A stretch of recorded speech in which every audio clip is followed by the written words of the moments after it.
Hi, my name is Robert. Please read the comments in the About section of this video. It has valuable information and updates. My YouTube channel has a disclaimer video that I encourage you to watch. And please like, share, and subscribe. I hope you found what you're looking for. Thank you very much for watching.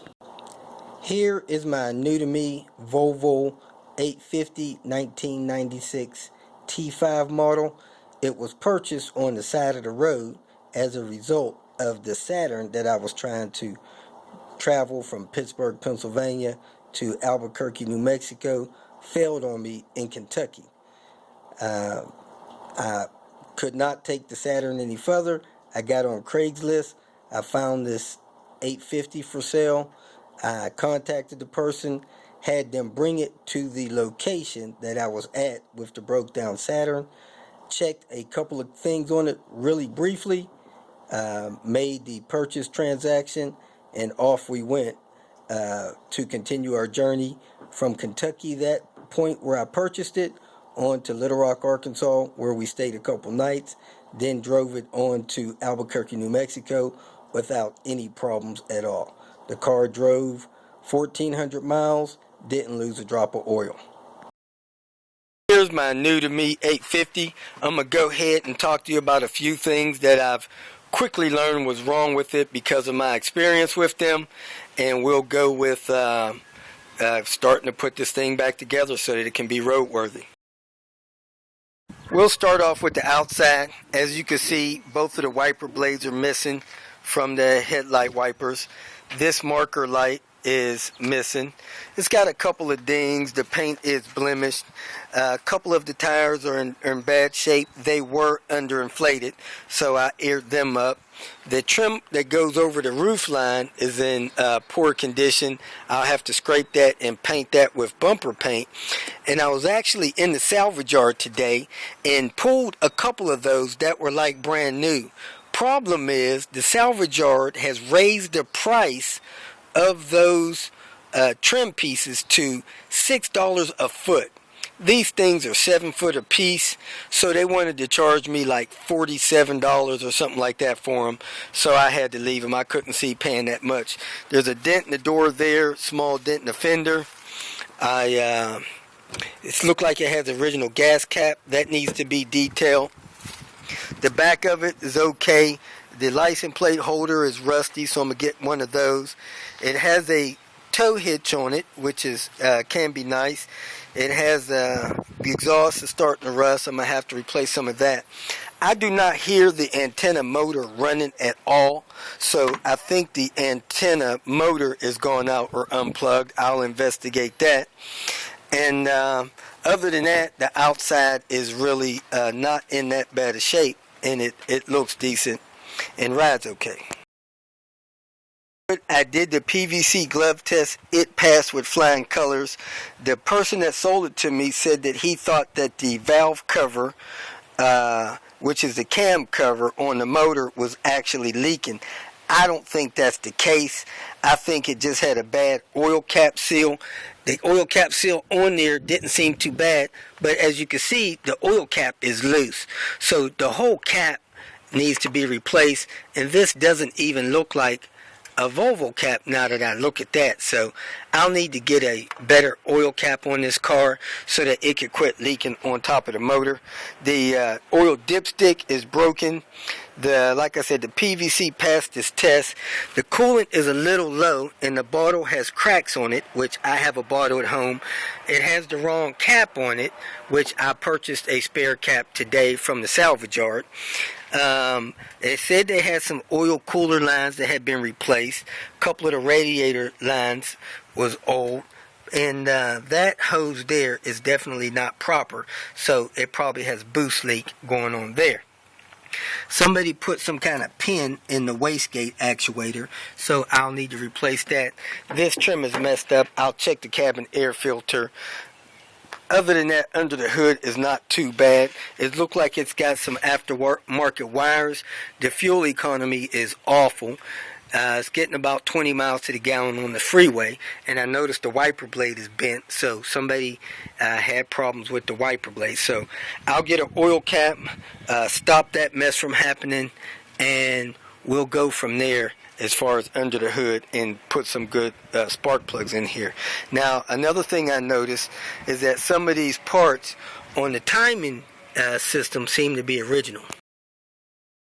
It gave me a large folder of service records, but I could not find anything indicating that the timing belt was done within the last 10 years or the mileage, and it looks like it has original rollers. Now, they are quiet, so I'm not in serious fear of making it home without the timing belt breaking, and I do not see any chips or any damage to the belt, so I'm hoping I'll be okay making it home.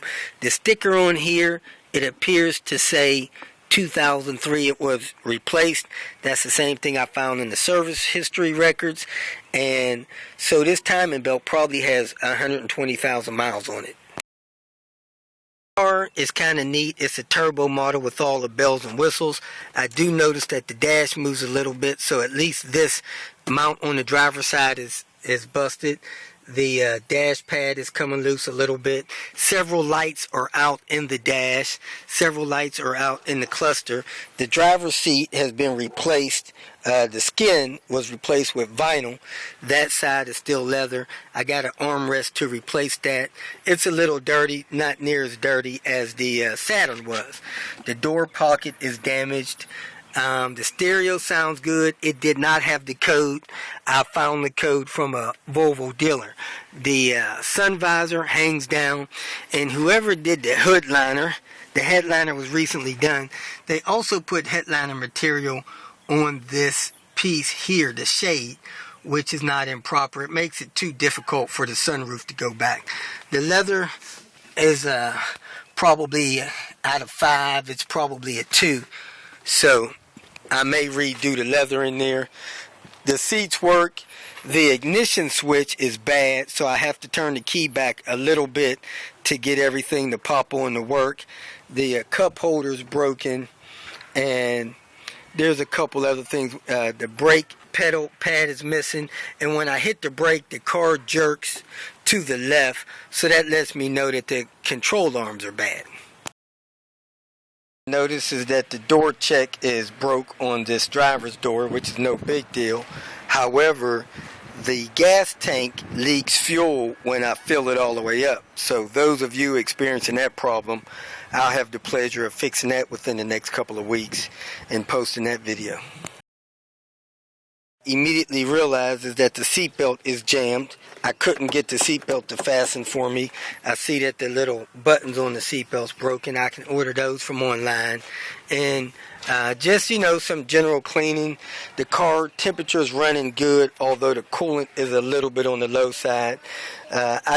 The guy that sold it to me said he only had it a week or so and was not planning on keeping it, probably because he was told some information about the motor that was erroneous, and that scared him off. So there you have it. It's a 96 850 turbo. My guess is it probably has about 280,000 miles on it. The odometer quit working at 173. 998, and that happened somewhere in the summer of 2008. So here we are 7 years later. So this car probably has at least another 100,000 miles on it. Okay, I'm back home. I had some time to go over this Maroon car in detail, and this is the list that I have.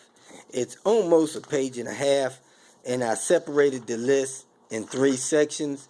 One of them being urgent, the second part being other items which I believe are necessary, and the third part being cosmetic things. So let me go ahead and go over this with you so you can see what it is. You can pause it, and these are probably dealer cost estimates of these different jobs, and I'll be able to fix them for significantly less money.